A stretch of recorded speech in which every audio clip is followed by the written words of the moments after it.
All right, we're live. Let's see.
All right, we're back.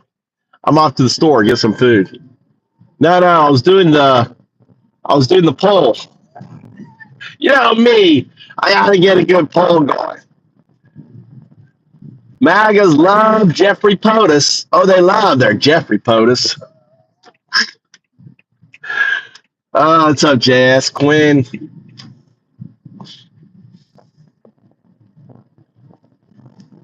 Dude, I mean, ISIS is going full-fledged fucking Nazi. Full-fledged Nazi. Unbelievable. Anyway, I hope everyone's had a good, how's your Saturday going?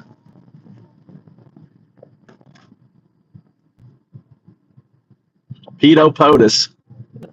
That was like the best phrase I came up with. Pedo POTUS. Pedo POTUS. He's such a pedo POTUS.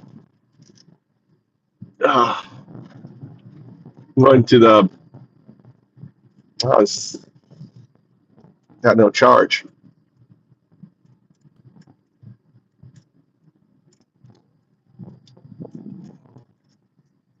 Well, it says 19%. Weird.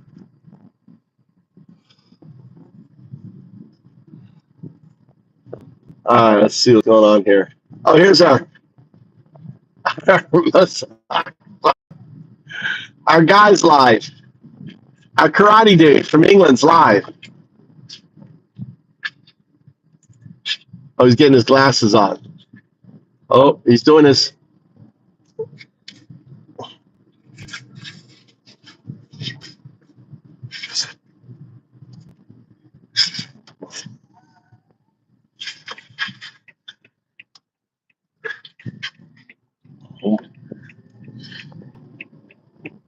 I love how he does this like, I'm cool swipe back.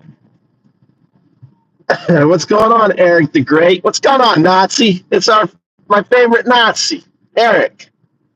You even got the Nazi name, Eric the Great. What's going on? You're now a pedo Nazi. Pedo Nazi. Eric the pedo Nazi.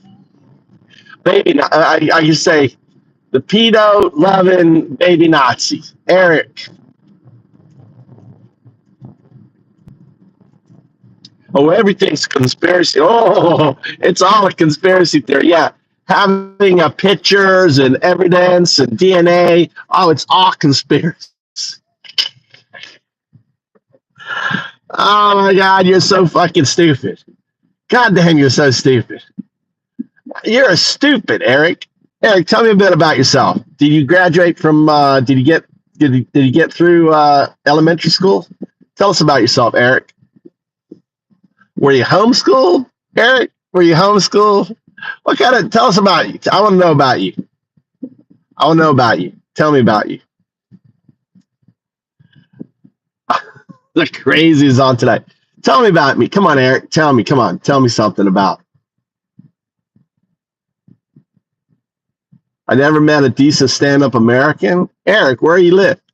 Are you like a real Nazi? Are you real one of those real Nazi dudes? Where are you from, Eric? Eric the Great.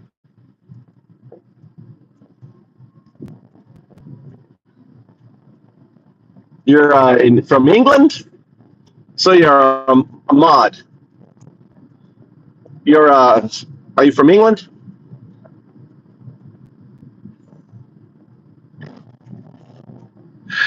Eric's a British guy. It's probably Waffle Jackson. I always think everyone's Waffle Jackson. Is this your alt account, Waffle Jackson? Eric the Great. He's got his Eric the Great. I mean, look at what is that? Eric the Great. Who the fuck was Eric the Great? Wasn't he a Viking or something? Hold on, let me talk to God. Let me get God on here. Let's talk to God. Tell me about Eric the Great. There are a few figures called Eric the Great, but the most famous one is probably Eric the Fourth, or Eric Johansson, born in 1499, who ruled as King of Geekland to 1564. Nicknamed Eric Longbeard, he was a big deal for founding the Geatish realm, uniting regions like Elfenburg and boosting the economy through iron exports. Which is the one? Which Eric the Great is loved by like white nationalists? White supremacist type people. There isn't a historical Eric the Great tied to white nationalism. I mean, which one would they identify with? So, about Eric Stryker, he's the one some white nationalists and supremacist groups might identify with. He's actually Joseph Jordan, a guy from Kuwait State. No, Eric the Great. I mean, no, I don't want Eric Stryker. No, Eric.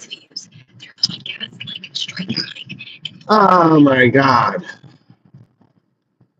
I want to know which is the most likely Eric the Great.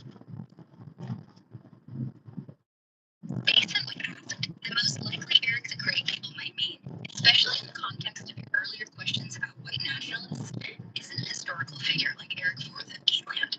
It's probably Eric Stryker, the pseudonym for Joseph Jordan, an alt-right figure active since 2015. His online presence, pushing nationalist and anti-Semitic views, makes him a recognizable name in those circles. Do they call him Eric the Great? No, they don't call him Eric the Great. He goes by Eric Stryker, which is his Yeah, but I want Eric the Great. I'm sorry. It seems like there's some confusion.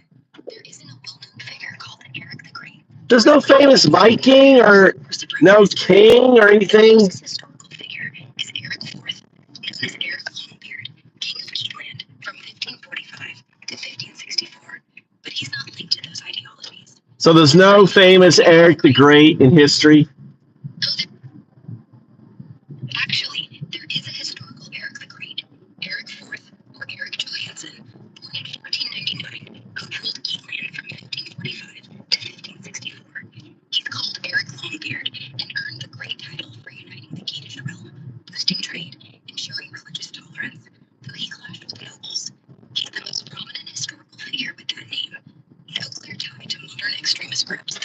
Well, I mean, they're white. I mean, he's a white guy, isn't he?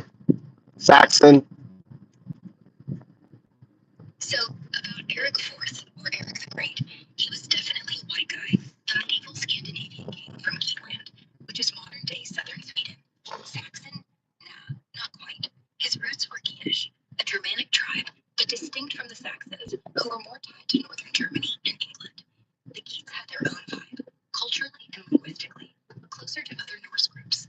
No evidence he's a figure white supremacists rally around. No, he's a white dude, so they'd rally around him. I mean, he's a white dude. They rally around any white dude. About Eric the Red. Is that an Eric the Great?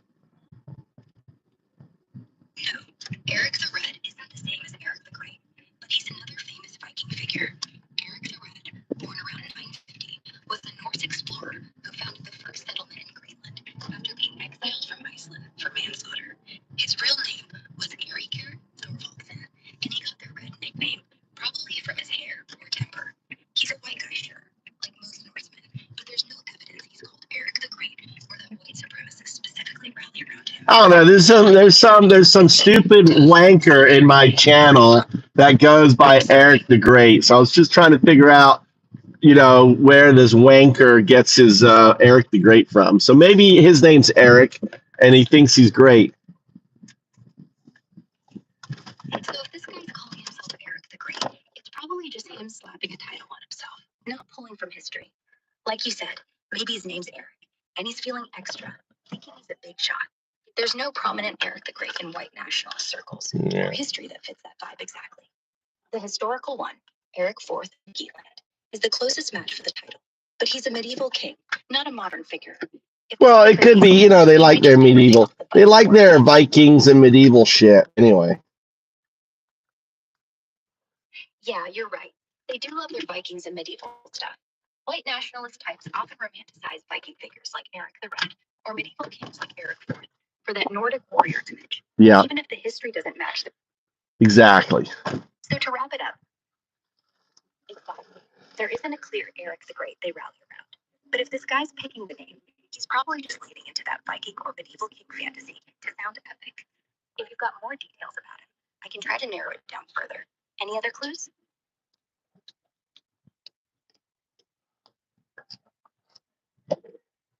All right.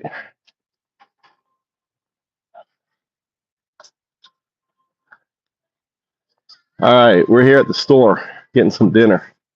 How's everyone doing? Like Eric's gone. Eric, he has a stupid name. Eric the Great, stupid name. There's no context.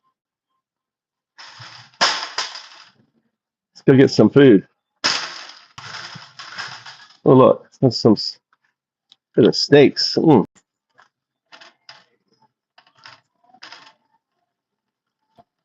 See, this is what your price of your watermelons are going to be. This is what your get ready for your price of all your vegetables and shit. Your fruits. Look at that. $5 for $2.50 a peach. On there. That corn's been picked out. $1.29. How am I going to get a couple more corn?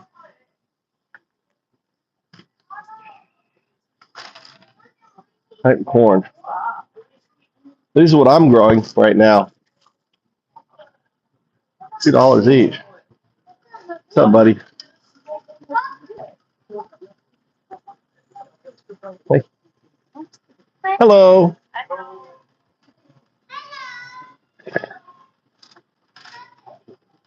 There you go. They're like, oh, I get to use my elementary school English. Let's see what's up for. Do anything to sell? 10% off.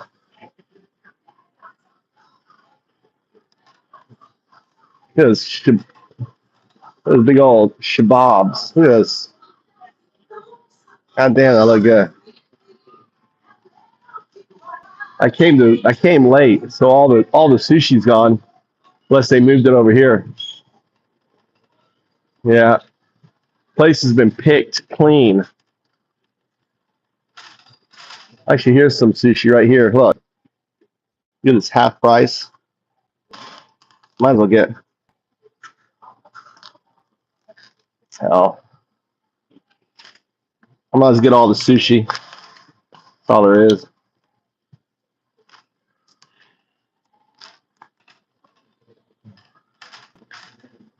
Got all the sushi that was left. Let's see if there's any cheap steaks. Ooh, look at that, 30% off.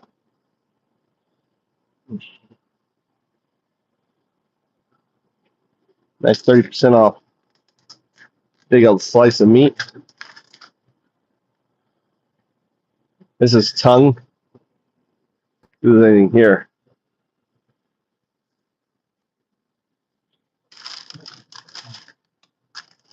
Huh?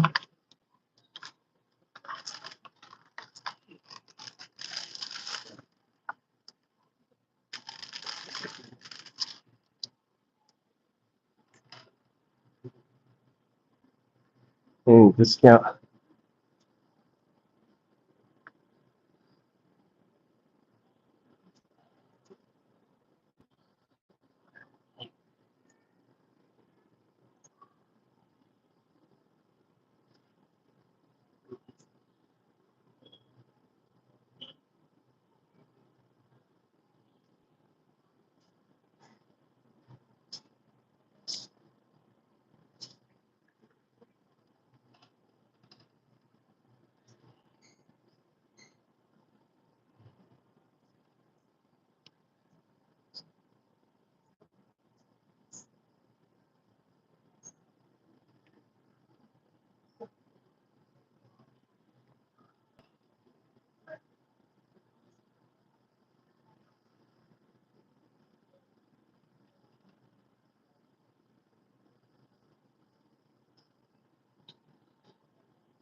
Mm.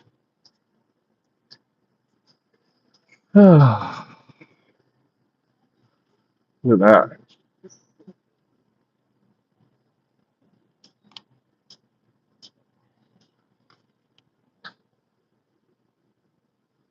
Ooh, look at those sausages. Lemon parsley. They look good.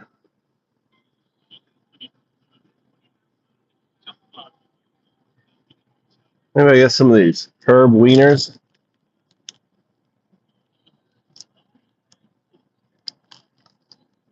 Oh no.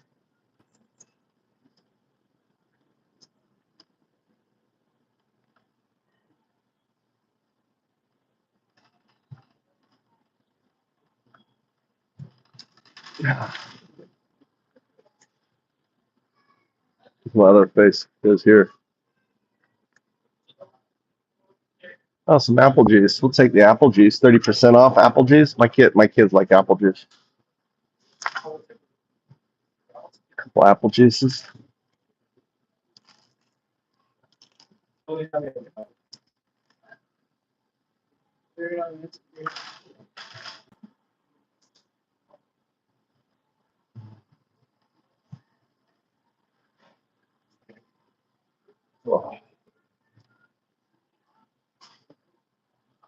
Only 10% off.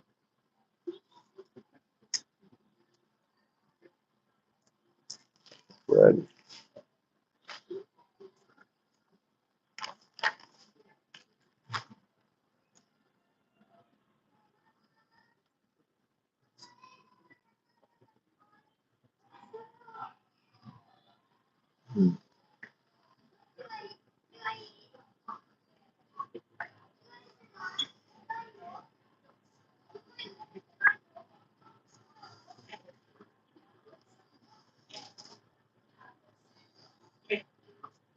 Where's a stir fry?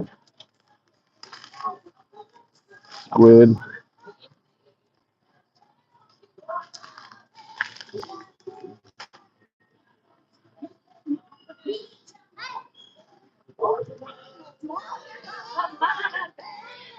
Hello.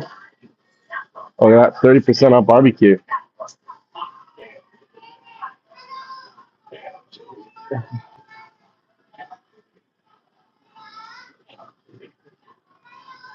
They're like, hello.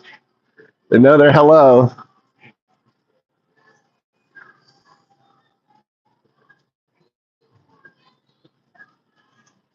Look at this robot. Let me go 0102. So 0102. Damn robot.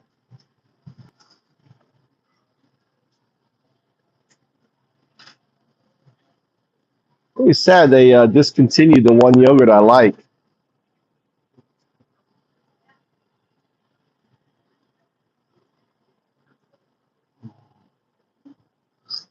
All right, let's go home, cook dinner. What's going on, guys? So here at so when all your immigrants go, I'm just letting you know, when your immigrants go, this is watermelon prices for you. Look at that. Slice of watermelon for like $4. $4 for a slice of watermelon. Look at this here. Look at that. For a little thing of pineapples, like $3.80. A little bit of grapes, grape jelly. Look at these selling grape jelly for crazy. Actually, not a bad price right here. A bag of oranges. So get ready for all your shit to go expensive, America.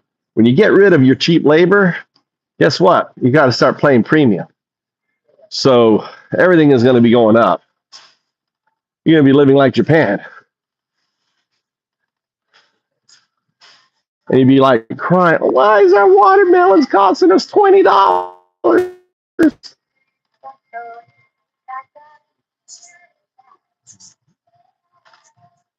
Because you got rid of your labor. You lost. How about now? My back.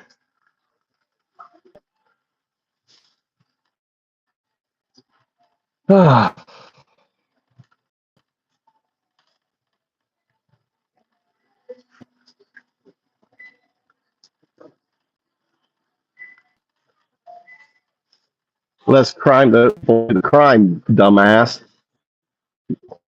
They do the murders, the crime. See, you're so racist, dude. Gregory the racist, the fascist. Doesn't realize that the crime is done by white people like him. Immigrants don't do crimes because they can't afford to. It means they get deported. Great deterrent. You should be an immigrant, Gregory. And Dresky. I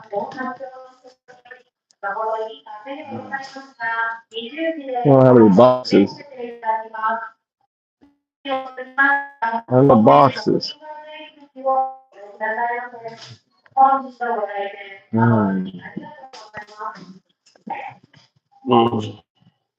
Futari Fukuro. Oh, でかい。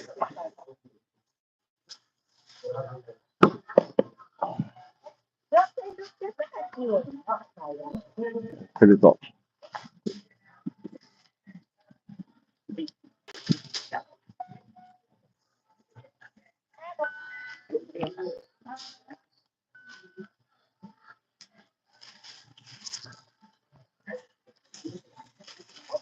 来ると。They're out of boxes.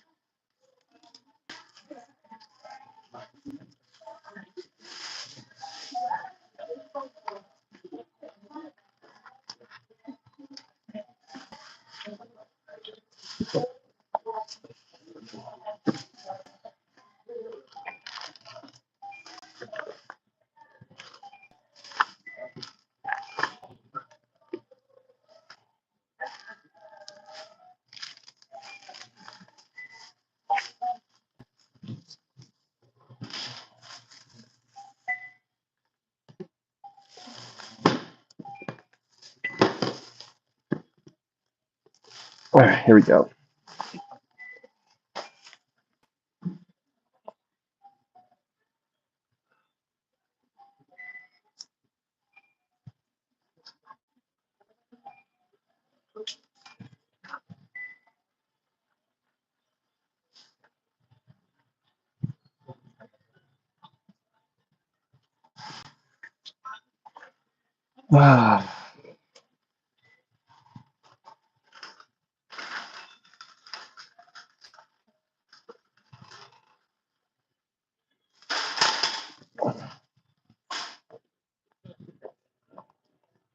Oh, it's so hot outside. It's incredibly hot. Incredibly hot. It's like literally I feel like I'm stepping into a sauna. It's so fucking hot. So crazy.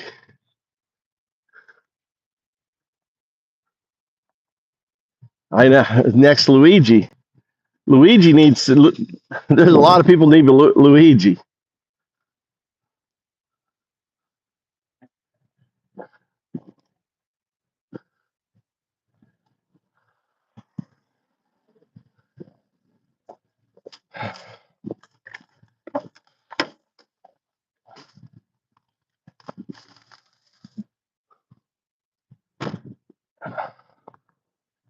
God damn, it's hot. All right, I got food. Let's go home and got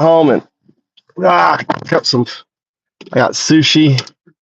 I got steak. See what's going on here. Let's see what's going on.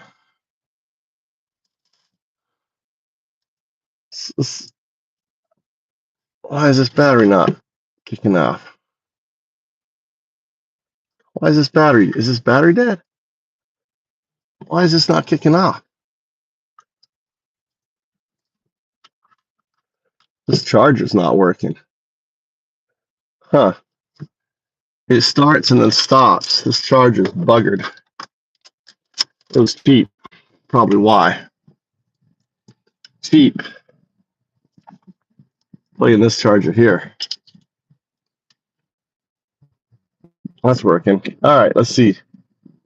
According to recent reports, Pam Bondi, the Attorney General, Epstein girl. the Department of Justice, instructed Kash Patel's FBI to comb through all the Epstein files that are currently in issue. Not existed. Comb through all the files and flag any mention of Donald Trump. That, of course, MAGA is what loves. has been reported. It has not yet. MAGA loves their pedo POTUS. They love their pedo POTUS. Katie Johnson, Epstein. Katie Johnson, Epstein. Katie Johnson, Epstein. Katie Johnson, Epstein. God damn it. My speaker's not working when it's going in there.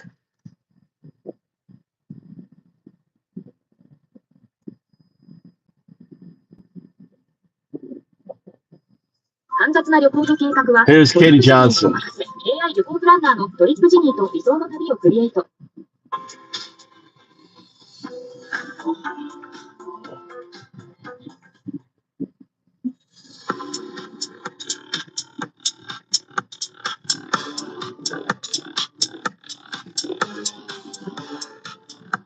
Get it this way.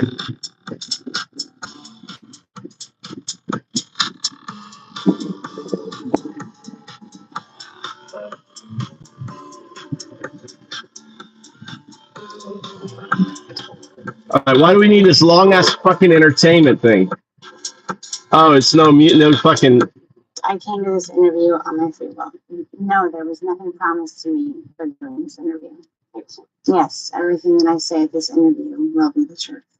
I met Donald Trump at some parties I attend that I was working for Mr. Jeffrey Epstein. There was about 3 or 4 times that I had encounters with Donald Trump. I was 13. 13 years old. The first time that I met Donald Trump was at a party at Jeffrey Epstein's mansion. There was an orgy going on, and he was kind of watching off in the distance. Perving on 13-year-old orgy.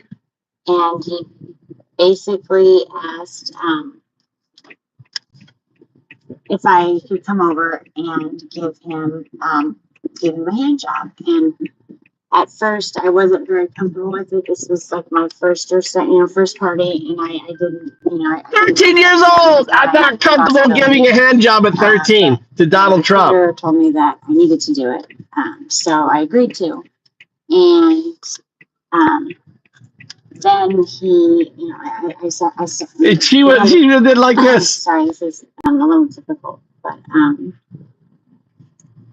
before I gave him a hand job, he kind of slapped my hand away and said, "You need to use a glove." And the recruiter ran over and handed me a glove and said, "No one touches Mr. Trump's penis without a glove." So I needed to use a glove. I gave him a hand job, and then immediately after he had an orgasm, he left, and I didn't see him again at that party.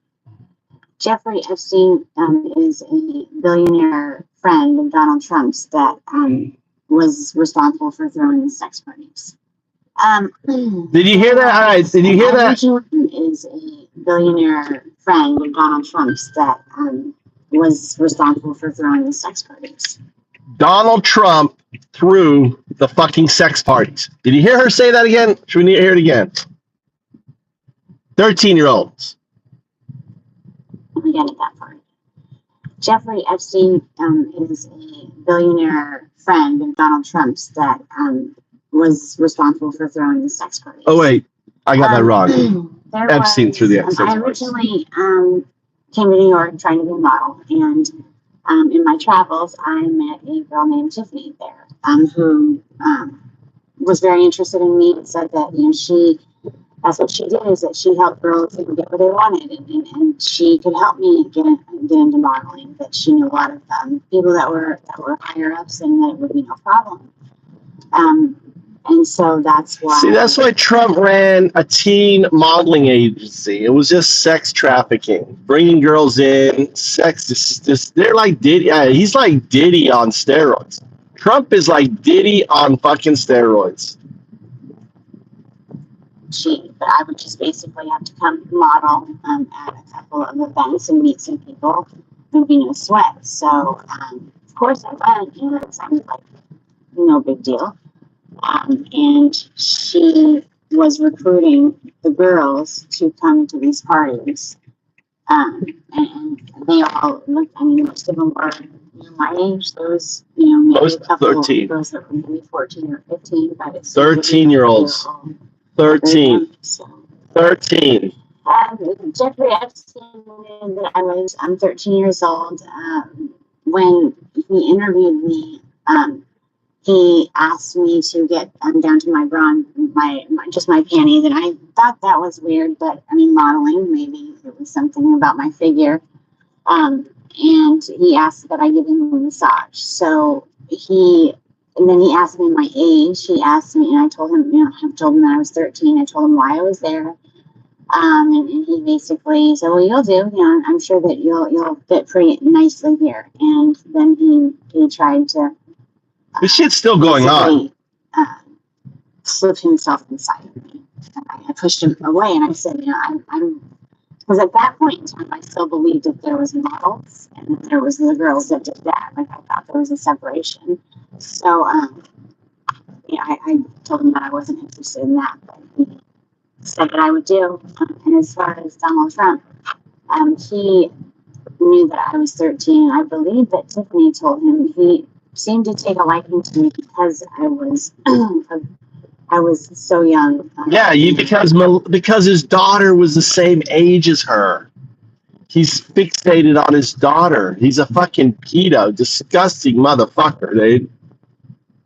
I was also a virgin, so I don't know. It seemed like he wasn't really into having girls that were liked by the other guys. He kind of loved. She's a child. Like things to be girls first, that's a lack of better term, but he was the one who wanted to get to a girl before everyone else. Donald Trump knew that I was 13 because the first night that I was there, Tiffany actually suggested that, and she had a whole bunch of different wigs, and I expressed interest in them, and I was told her that I would love to walk around with blue hair, and so I tried some on, and there was a blonde wig that she said that looked great on me, so I wore that wig, and Donald Trump had specifically asked about me because I reminded him of his daughter, and she said, well, she's 13 as well. So he knew the first time that he saw me. She reminded him of her daughter because she was wearing the blonde wig, and her daughter is 13 as well. That is a fucking disgusting. What a disgusting motherfucker Trump is. But he took a liking to me because I look like his daughter. And the reason I'm coming out now is when it happened originally, I just wanted to first people. 10 days ago. This came out 10 days ago. When I saw that he was running for president, I felt that it was my responsibility to come out and tell. This came out in 2016. What man this person is. I don't think that he should even be the dog catcher, let alone running the greatest country in the world. After I met Tiffany at the bus station, she took me to basically went to her house, her apartment, and got ready. Put on a blonde wig because it seemed fun to pretend to be someone different. But we went to the party that I was basically interviewing for, and Jeffrey Epstein was the one that was running the party. He had a quick meeting with everyone that was employed there, and then he had a interview with me. The first time that I met Jeffrey Epstein, he did try to force himself inside of me without getting the go-ahead or anything. And then it was probably about the third or fourth party is when he basically forced. It was another massage, and it was basically like it wasn't sex, but there was penetration. And I told him that I didn't want that, but it kind of got a little irritated. So I don't know. There was something about that's called rape. That's called rape. I guess I didn't want that, and you give it. That's called rape. I felt a lot of resentment towards him. By that time that happened, I kind of already started touching on it. Maybe I wasn't there for modeling, and maybe I was just getting used for things, and I felt that responsible. I did money to go to these parties. After every party, I was paid by Mr. Jackson. There wasn't, out of all the girls that were there with me, most of them were 13, 14. I think the oldest one might have been 16, just turned 16. We should have a support group. All the girls should get together. And it was Tiffany. He liked to watch other people have sex. He's a germ, doesn't know germs, so he, rather than partaking, he just watches. So, and Tiffany had informed him that I was the virgin, and so I was basically, sorry, so it was Tiffany who introduced us.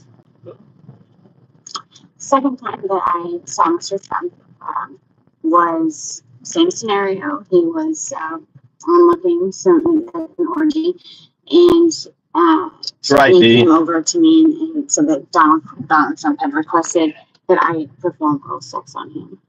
And I'd never done something like that with anybody, so I was a little nervous. So I walked up to him, and he was sitting there very proud, and I just kind of moved in that direction, and he kind of slapped me away and said, "What are you doing?" And you need to put a condom on, like I was some dirty filth or something without a condom. And Tiffany ran over and handed me a condom and apologized profusely and said it would never happen again. And she looked at me and scolded me basically like a child and said that, that's not how, Donald Trump always, anytime he touches penis, it needs to have a condom on or a glove, especially when it comes to performing oral sex. So I apologized, and then I performed oral sex on him. And once he was done, he hopped up and 100-year plan. It's been going on for thousands of years. 100-year plan. So sometimes before some of the things that I noticed that were weird with him, well, sometimes before the parties he would come over, and him, Jeffrey Epstein and himself would kind of banter back and forth, and he was very, Donald Trump was very racist. He said a lot of racist things. Like there was a lot of Mr. Epstein about being Jewish, and called him Jew bastard, so he was cheap, and there was some things I didn't even understand. Something about the shape of his penis being directly related to his mole, or I'm not too familiar with the Jewish tradition, so, but I'm pretty sure that whatever he was saying wasn't very nice. Also referred to people of Hispanic or Hispanic, they call them Spics. That was around the first time that World Trade Center had gotten the bomb in the 90s. And he was talking about the towel heads and how we would just be better off if we didn't let him in, or basically got rid of every single one that was already here. And I felt it made me really uncomfortable, really, really uncomfortable. He also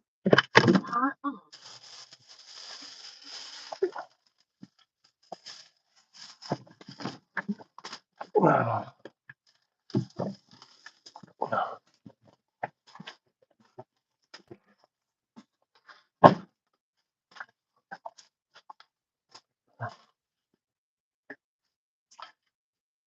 Look at you, big girl. Oh, you'd be so full. What a big girl. She's a big fat girl. Ah.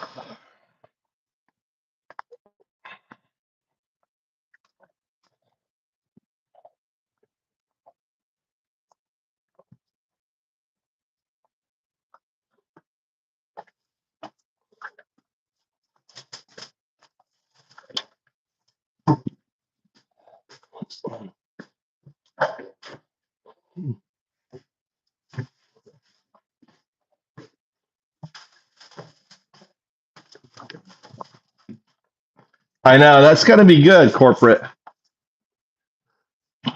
That's going to be entertaining.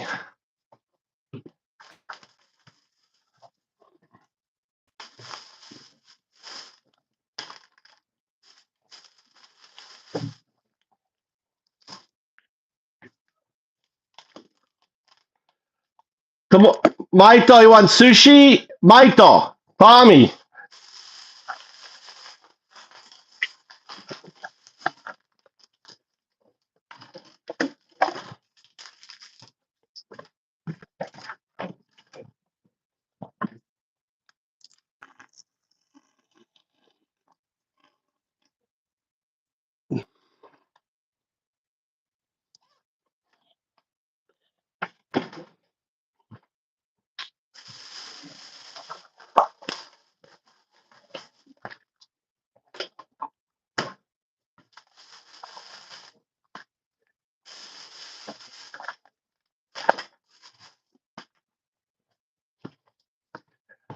Sashimi.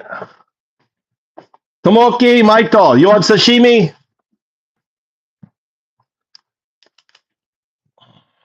If you're not, I'm going to eat it.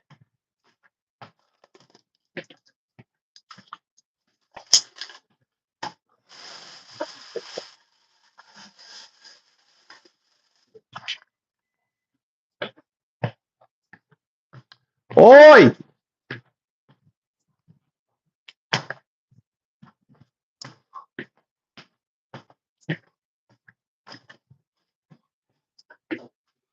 You want sashimi, okay? Huh? Huh? Yeah. How hungry are you?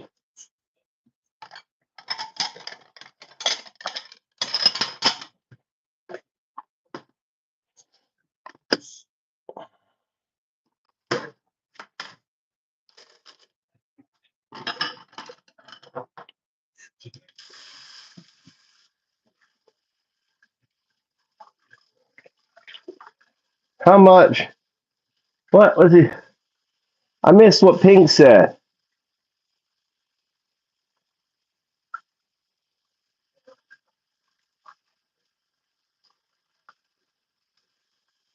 Pink. Poor Pink. Pink loves her pedo POTUS. Pink loves the pedo POTUS. Fucking Nazi. Oh, poor Pink. It's up to you.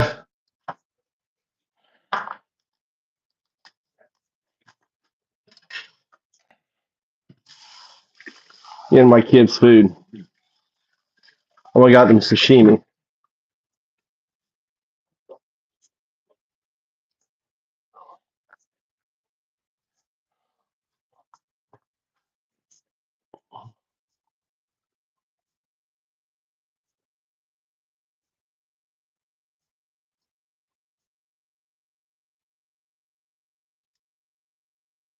Yeah, that's true.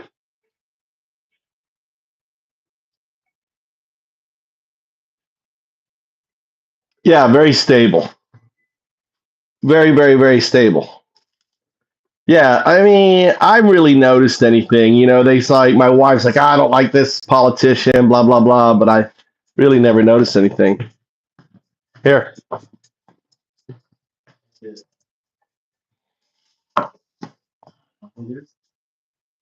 is that okay?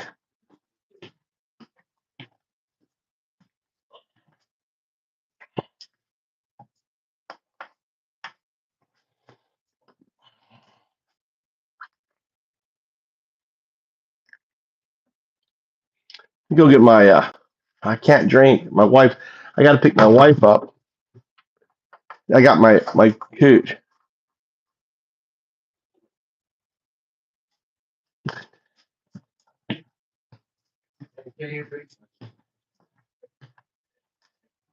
Open it from the bottom. You know how to open it?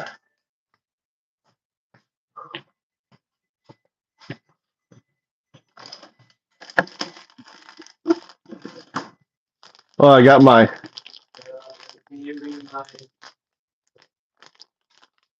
Nanny. You want a new bowl?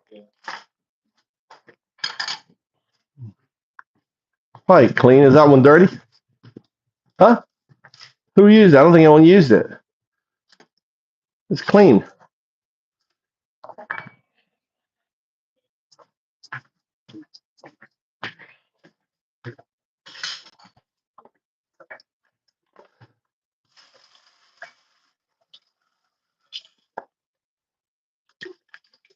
Dude, American car companies lost over $1 billion because of tariffs, right? Trump's beautiful tariffs fucked over the car industry. And then Toyota, all the Japanese stocks went up 16, 18%. I mean, the Japanese are loving it. The stocks have just flown up.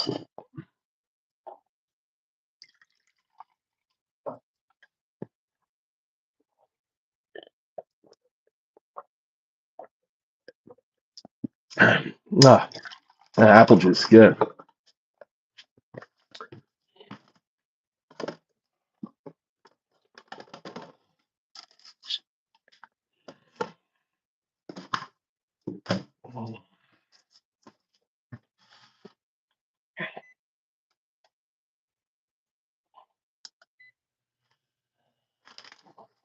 I want some more of my potatoes.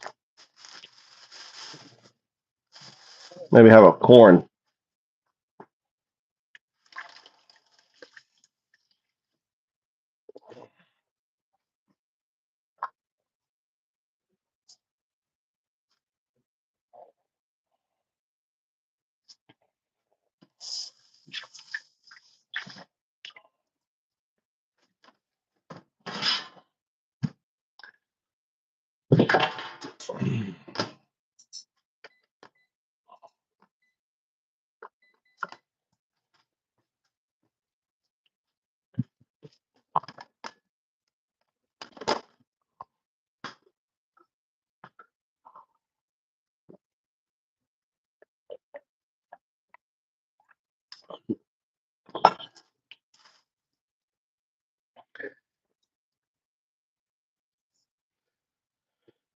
Yeah, this is what an American sounds like. Yeah, I don't live in Japan. I mean, I don't live in America, but I'm an American. Why did we have Radio America? Radio Free, right? What is that? What was Radio America? Why is America broadcasting in Europe? You know, why did we have that? What's the difference? Yeah, with that attitude, you can't fix things, D. That's your defeatist attitude, D.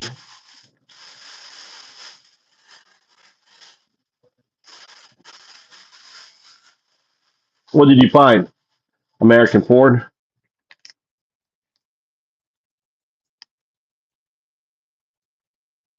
Yeah, no one is going to be buying fucking American cars in Japan, dude. No one's buying American cars in Japan. I've seen a few, but they're so rare.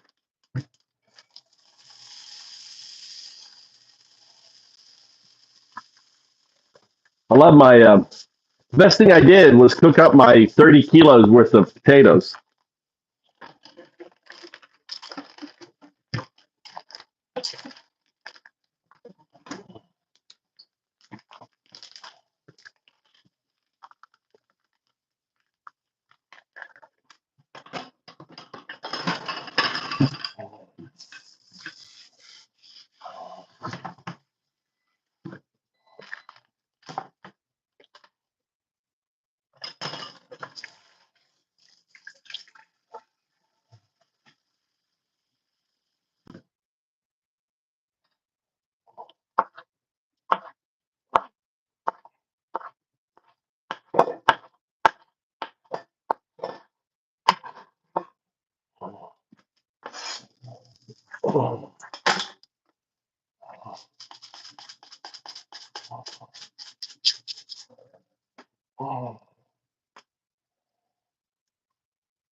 Or my green peppers from my garden.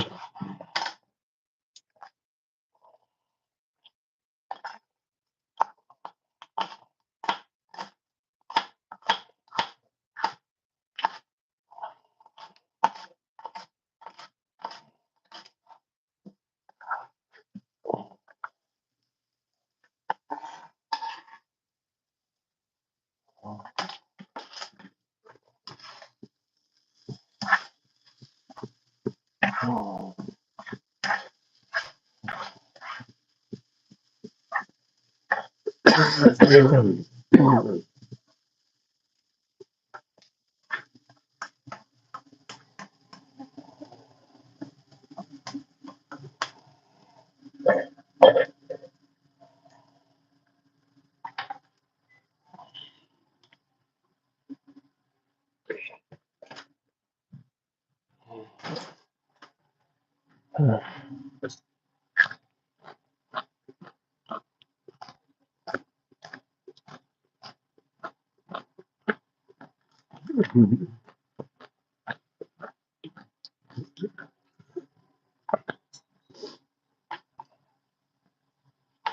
was wondering when JS, when you were going to like give um B a timeout. He sounds like one of the regulars.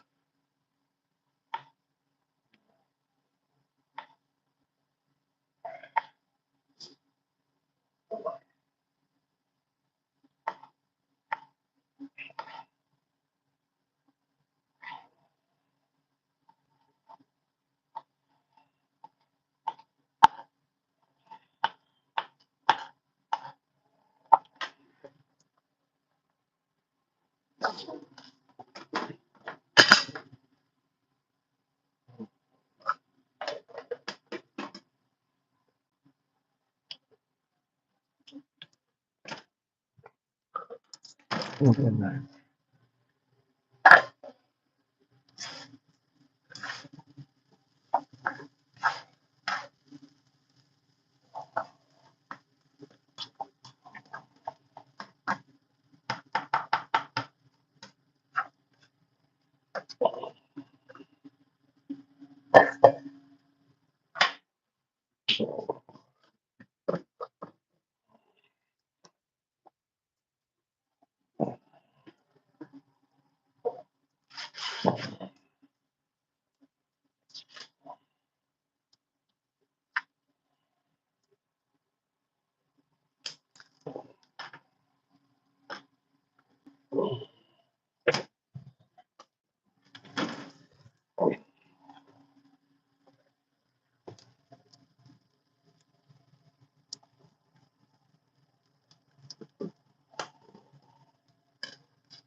damn, forgot butter.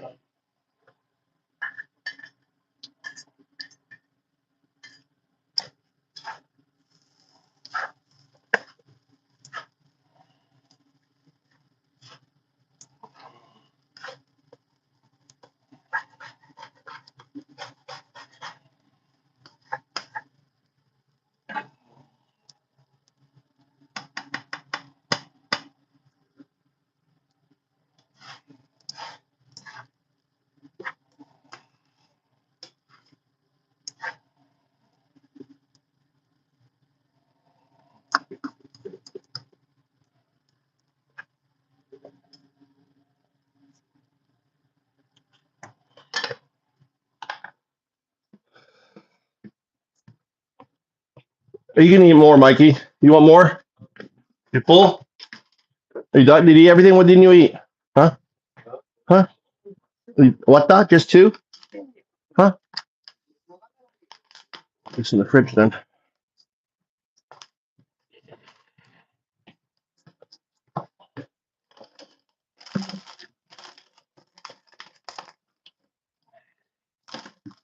You want this ice cream? Huh? Mikey? Huh?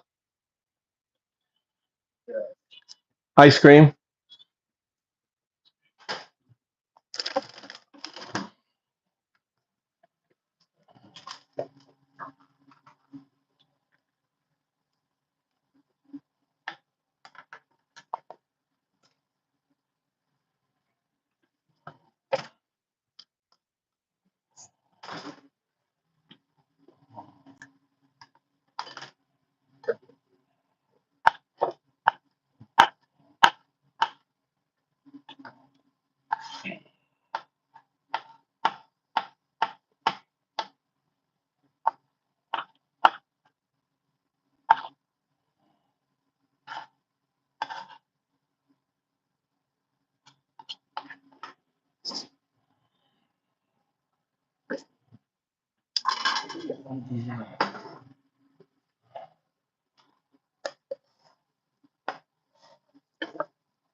God damn it.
Pink apologized. Look at that. Look at that. Potato. I don't know what to call it. A friendly crush.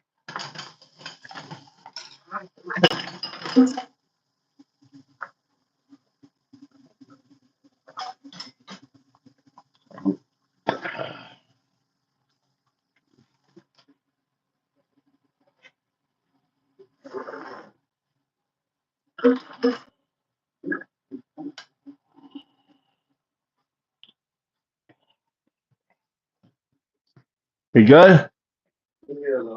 All right. If Tommy asks about the ice cream, I said I ate it. Okay? I'll cover for you.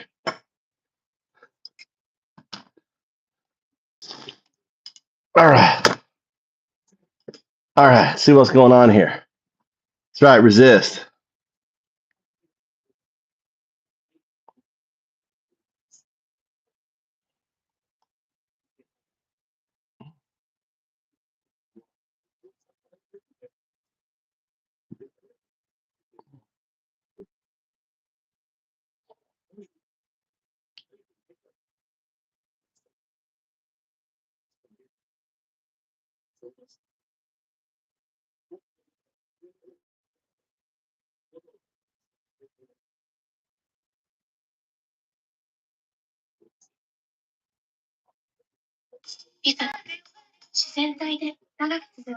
I guess this is just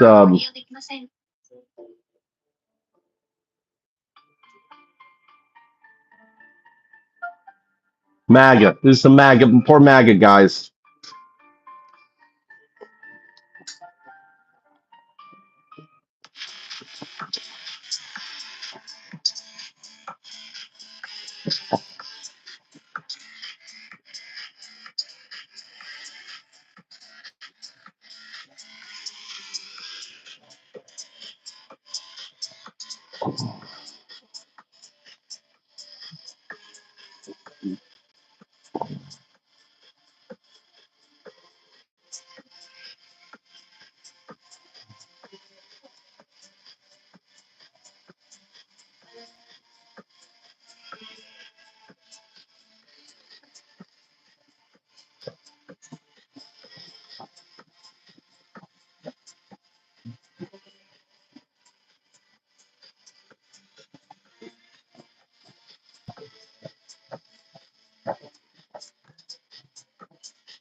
Yep.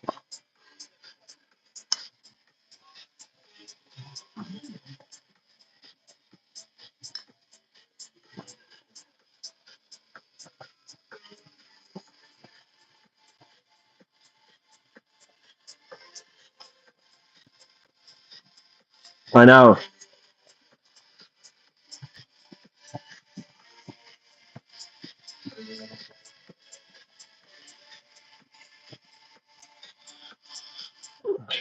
a sitting president's responsibilities in office cannot lead prosecution, immunity.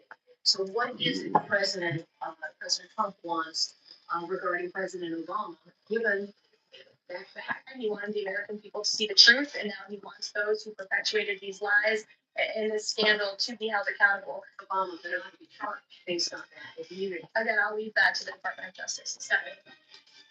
No. The accountability that we would like to see in the current president, who wanted to draw the case to the Supreme Court, and Chief Justice Roberts made clear in his opinion that a sitting president's responsibilities in office cannot lead to prosecution, immunity. So what is it the President Trump wants regarding President Obama, given that fact? Look, the president has made it clear that he wanted these documents to be declassified. He wanted the American people to see the truth, and now he wants those who perpetuated these lies in this scandal to be held accountable. As for what accountability looks like, as the director said, it's in the Department of Justice's hands, and we trust them to move this ball forward. President Obama cannot be charged based on that immunity. And then I'll leave that to the Department of Justice. Stephanie.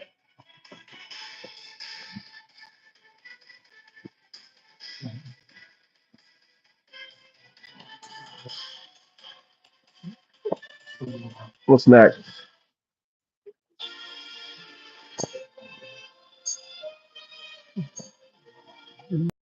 He's protecting elites here. What else is he doing that's protecting elites? Like, there's just everything that's bad about Donald Trump that Donald Trump is doing to hurt people, to let people down, to disappoint people, to break the promises he made during the campaign. Like, it's all in here in this scandal. Welcome to Pod Save America. I'm John Favreau. I'm Dan Pfeiffer.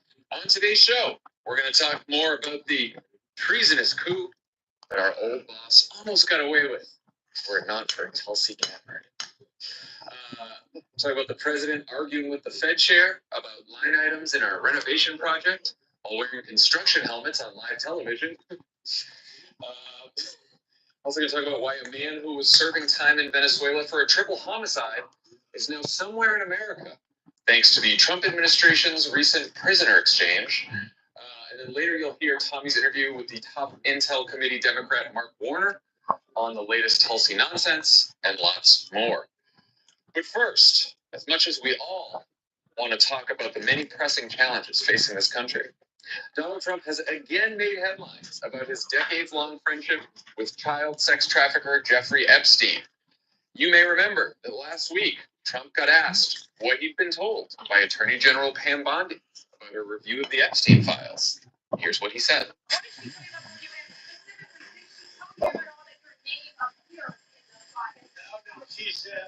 She's given us just a very quick briefing, and in terms of the credibility of the different things that they've seen.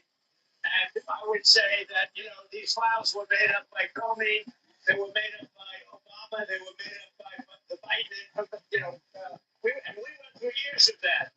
Specifically, did she tell you your name was in the files? No. That was last week. And here's the Wall Street Journal headline from this week. Justice Department told Trump in May that his name is among many in the Epstein files. That's right, Pam Bondi told the president that he and, quote, many other high-profile figures were named, hundreds of other names, in the more than 300 gigabytes of Epstein-related material they have, but that they felt the files contained, quote, unverified hearsay about Trump and all those other people. The story, which has been independently confirmed now by the New York Times and CNN, among others, was sourced to multiple senior administration officials, though the journal specifically cites FBI Director Kash Patel as someone who's been privately telling other government officials that Trump's name is in the file. You always want your FBI director to be the office gossip. That's the person you want to trust with the top law enforcement official. He's got loose lips sink ships there, Kash Patel. The president seems to know where this is all going. A witness leaked to Playbook that Trump said in the Oval, quote, they're going to accuse me of some funny business. And that even though he claims he didn't do anything wrong, quote, they're going to fuck me anyways. Delicious. What do you think, Dan? How does this explosive revelation that we all saw coming change the nature of this almost 3-week-old scandal now? I would hope that this changes how everyone, ourselves included, talks and thinks about this scandal. Because we've had a lot of fun with this. We're going to have fun about it on this podcast. I hope there's something amusing about it. But I feel like everyone has been treating this just kind of from a perspective of amusement. Like, oh, look at these conspiracy pushing grifters who've been hoisted on their own return, right? Where the real crime here is hypocrisy and deception, right? That they said they released the Epstein files, but they didn't do it. Trump's breaking a campaign promise. Take that. Dog that caught the car. All of that. But I think we do really have to take a step back. And I know this is going to sound like hyperbole. I know it will, but I truly believe it. That this scandal now, with this revelation, this scandal now should be treated like Iran-Contra, Watergate, other major political scandals. Because what we have here is the President of the United States, the Attorney General, the intelligence community, the FBI director, and the Republican Congress, all part of a conspiracy to cover up information about the President of the United States' relationship with America's most notorious child sex trafficker. And lying about it. Right, and he lied to the American people. Whether either by direct order or by implicit request, they did.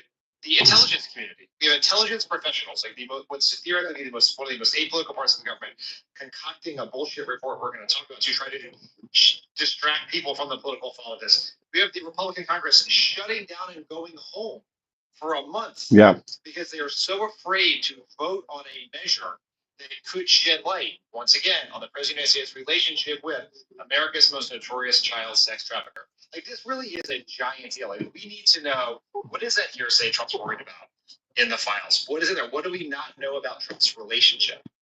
Like, Katie Johnston.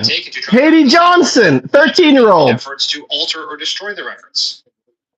What other government officials have hid it? Who else has been lied to? Like, this is a big deal, and it should be treated as a big deal, in my view. Did you hear Mike Johnson say in an interview that we don't know, when we get the documents, the deep state might have doctored the documents. Yes, that's the next Trump's name in there. That's the next thing with the deep state. That Trump has been leading. He has been. This is one of the clues that you and I took as evidence that Trump knew his name, or at least his name was the Epstein files, was he kept saying, "How are we going to know the real? Maybe Comey and Biden and whoever else doctored them to put his name in there, right?"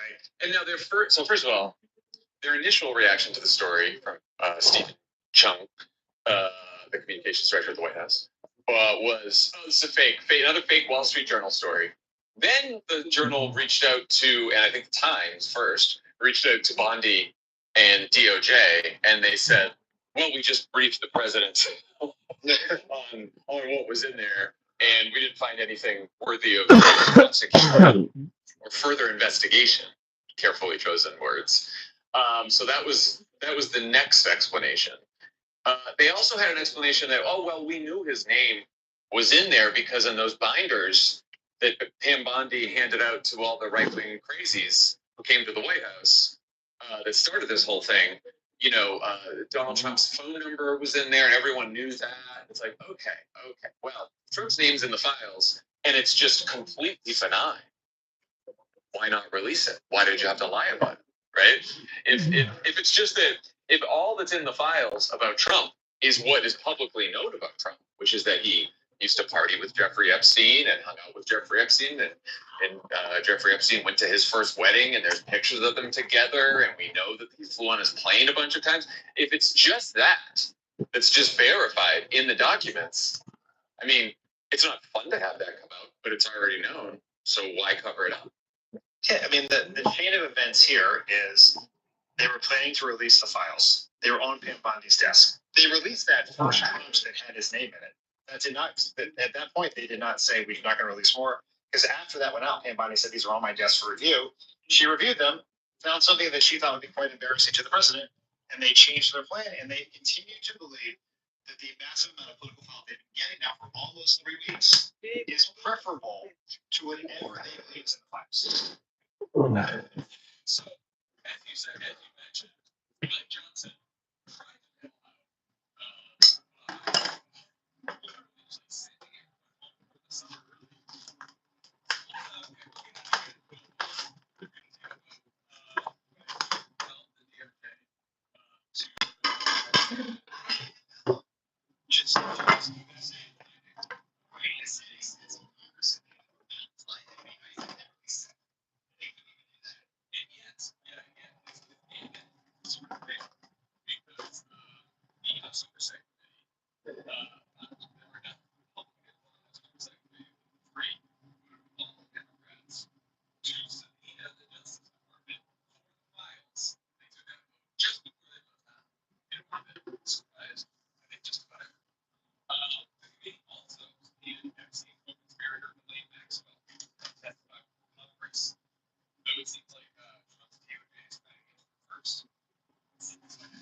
Enjoy the Japanese ad.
Disclosure.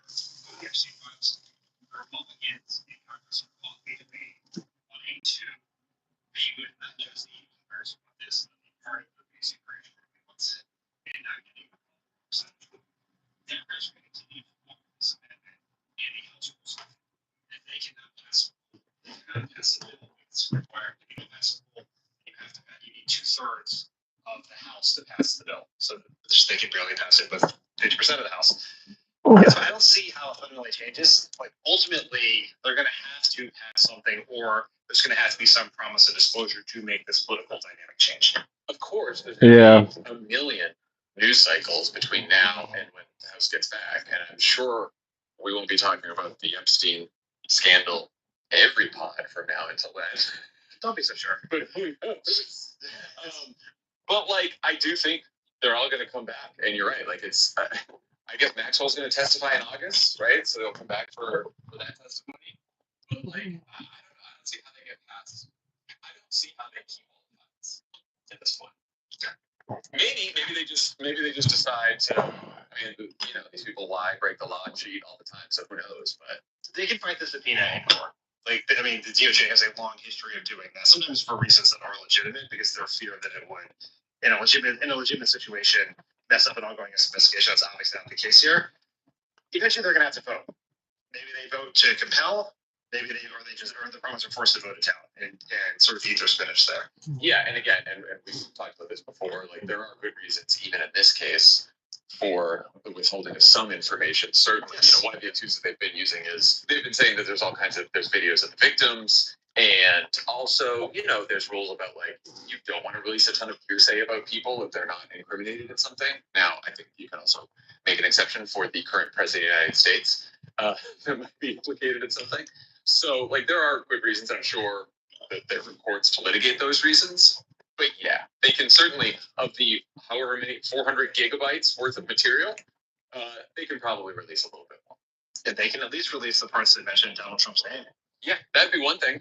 That'd be one thing. Particularly if there's nothing in there that he finds that's incriminating, right? If there's no quote unquote funny business, no funny business. What's the big deal? Right. Did you see, by the way, that this old video that's been circulating? So Midas Touch tweeted it out from 2010, and it's from the Epstein deposition where he gets asked about partying with Donald Trump.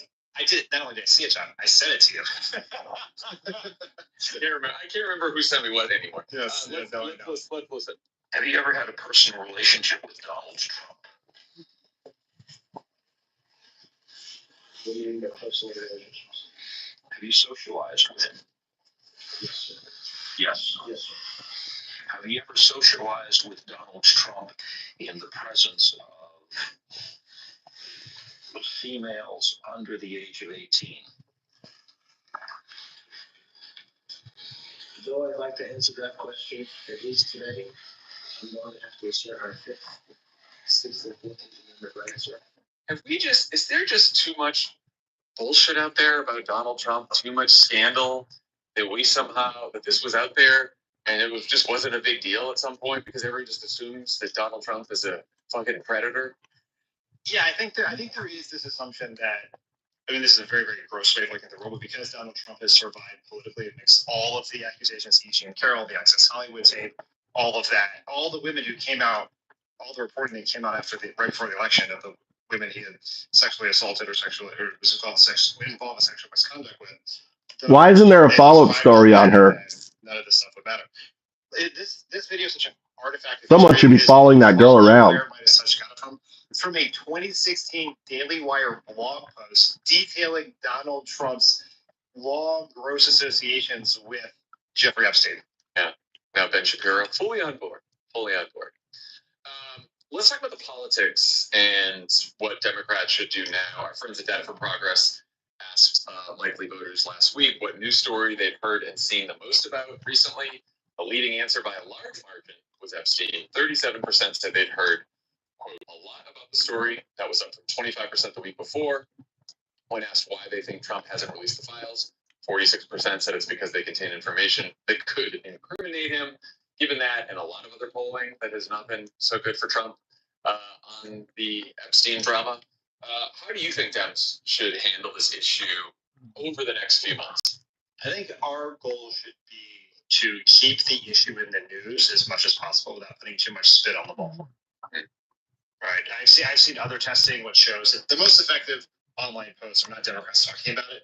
It is clips. Jesse Ventura, the wrestling dude.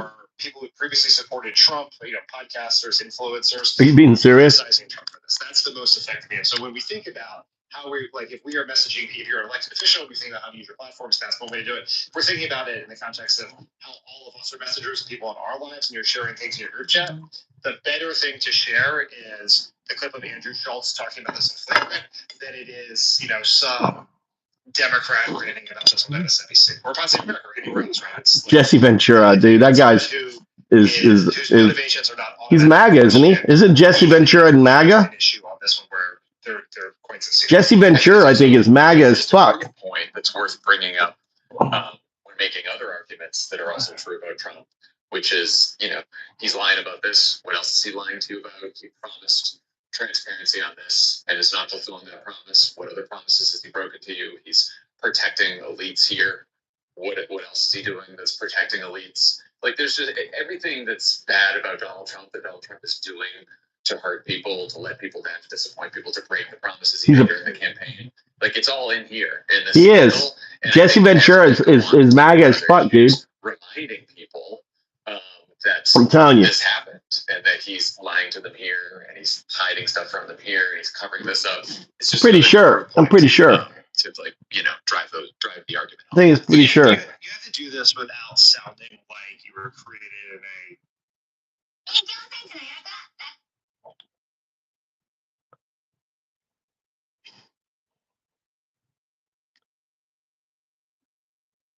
Does Jesse Ventura support Trump?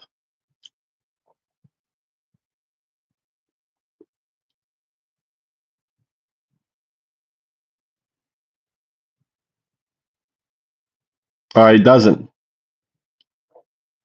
Con man president, copied Ventura's playbook, draft dodger.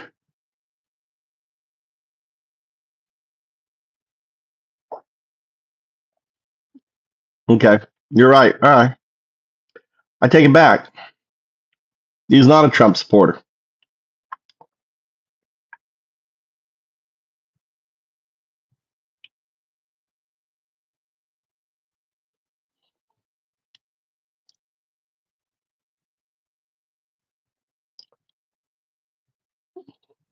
The question is, This interview on my free will. why didn't Yes, everything that I say at this interview will be the truth. Why didn't Trump sue this girl? At some parties I attend that I was working for Mr. Jeffrey Epstein. There was about 3 or 4 times that I had encounters with Donald Trump. I was 13. The first time that I met Donald Trump was at a party at Jeffrey Epstein's mansion. There was an orgy going on, and he was kind of watching off in the distance. And he basically asked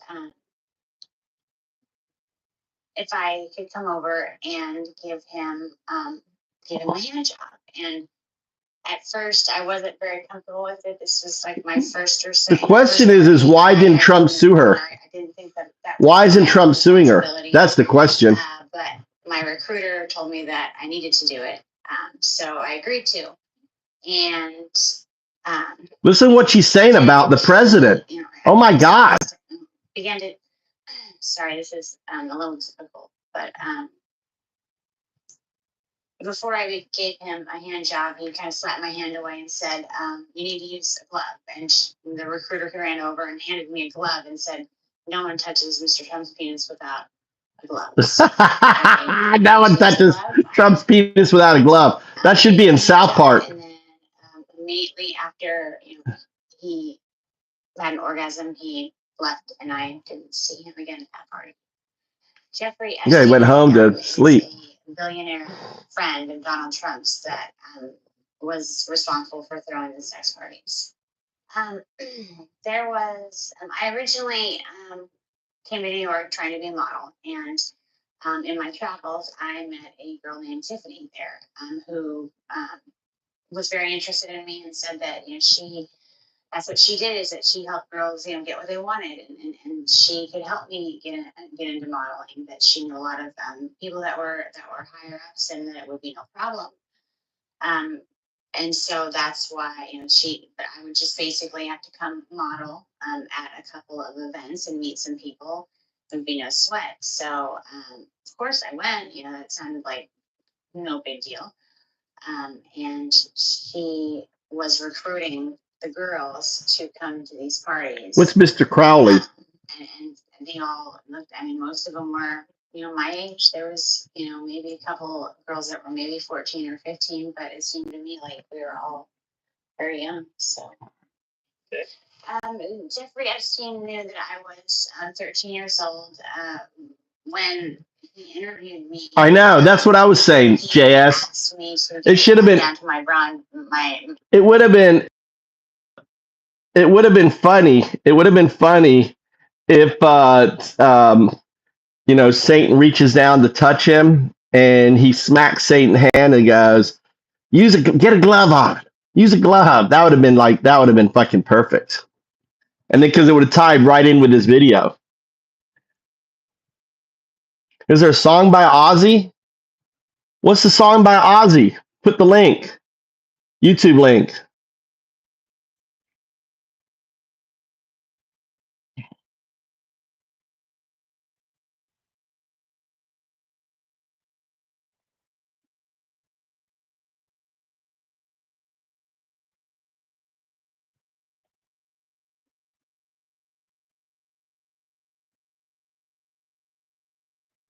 And what happened with Black Sabbath? We all ended up junkies and alcoholics and everything. In the end, disaster happens. It's inevitable to happen, disaster. It's like drugs. They were okay at the time, but we outgrew them, We just, we took LSD, we took cocaine, we took vast amounts of marijuana. It was fun at the time, but then He's fucking stable life now. No. And what happened with Black Sabbath? We all ended Look at him pouring his juice. He's so fucking drunk. It's inevitable to happen, disaster. It's like drugs. They were okay at the time, but we outgrew them, We just, we took LSD, we took cocaine, we took vast amounts of marijuana. It's fun at the time, and we all sort of don't have a very good idea anymore. So you have a more stable life now? No. No, do you have a more stable life now? Oh my God, he's like disaster happens. best poor ever. Parkinson's until the end. 3 acts that built a legend. Ozzy Osbourne died at home, surrounded by Sharon and their children. He was 76. His body had given out, but his spirit never surrendered. Just weeks before, he took the stage one last time with Black Sabbath in Villa Park, Birmingham. It was his final concert. He was visibly ill, barely able to move, yet he refused to cancel. They sat him in a chair, center stage, strapped in, but still shining. Ozzy had been diagnosed with Parkinson's in 2020. He lost mobility, suffered frequent falls, and battled chronic pain. Yet he kept creating. Music, he said, was his medicine. While thousands of fans sang his songs in unison by his side, always Sharon, but also at times his victim. During one of his darkest episodes, Ozzy once tried to strangle her. She didn't press charges, and in return, he agreed to be hospitalized. From that day on, she never left his side. She held him when his legs gave out, and she was there backstage when his trembling voice echoed through. So how did Ozzy fight Parkinson's until the end? 3 acts that built a legend. Ozzy Osbourne died at home, surrounded by Sharon and their children. He was 76. His body had given out, but his spirit never surrendered. Just weeks before, he took the stage one last time with Black Sabbath in Villa Park, Birmingham. It was his final concert. He was visibly ill, barely able to move, yet he refused to cancel. They sat him in a chair, center stage, strapped in, but still shining. Ozzy had been diagnosed with Parkinson's in 2020. He lost mobility, suffered frequent falls, and battled chronic pain. Yet he kept creating. Music, he said, was his medicine. While thousands of fans sang his songs in unison by his side, always Sharon, but also at times his victim. During one of his darkest episodes, Ozzy once tried to strangle her. She didn't press charges, and in return, he agreed to be hospitalized. From that day on, she never left his side. She held him when his legs gave out, and she was there backstage when his trembling voice echoed through. So how did Ozzy fight Parkinson's until the end? He credits much of his sobriety to Sharon's tough love. Shut up! What has she done to help you get where you are? She wouldn't take any crap. I remember one occasion we were in New York and I'm having a bad time.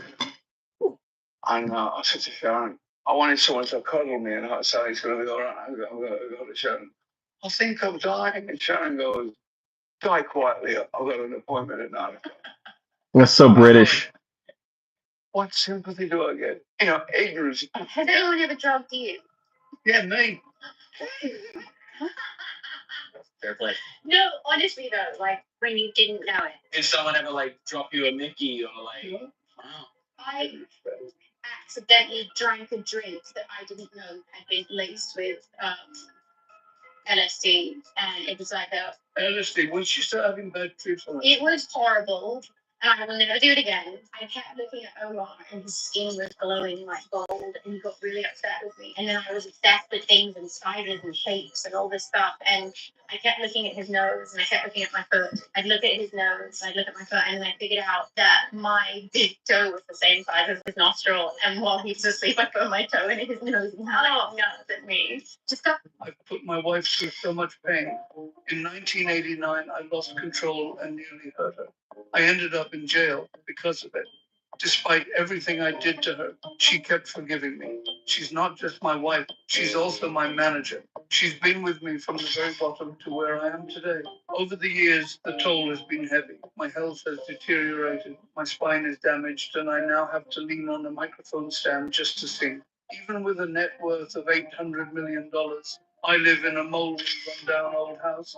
The kitchen still has appliances from decades ago. Some say it's rebellion. Others take one look at how broken I am and run. In 2023, I was diagnosed with Parkinson's disease. My body is growing weaker by the day, yet Sharon continues to stand by me, managing my career and staying by my side for every tour around the world. She's been hurt over and over, but she still chooses to. こんにちは、三橋。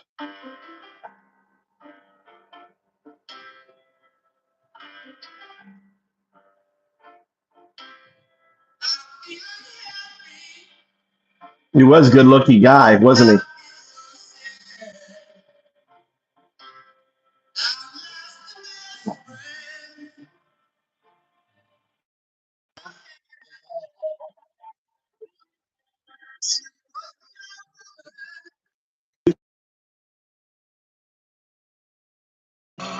How about less fluid ounces? There it is.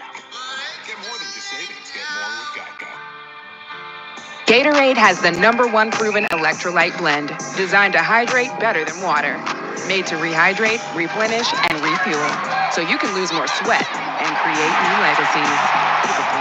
Gatorade, is it in you?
Nice.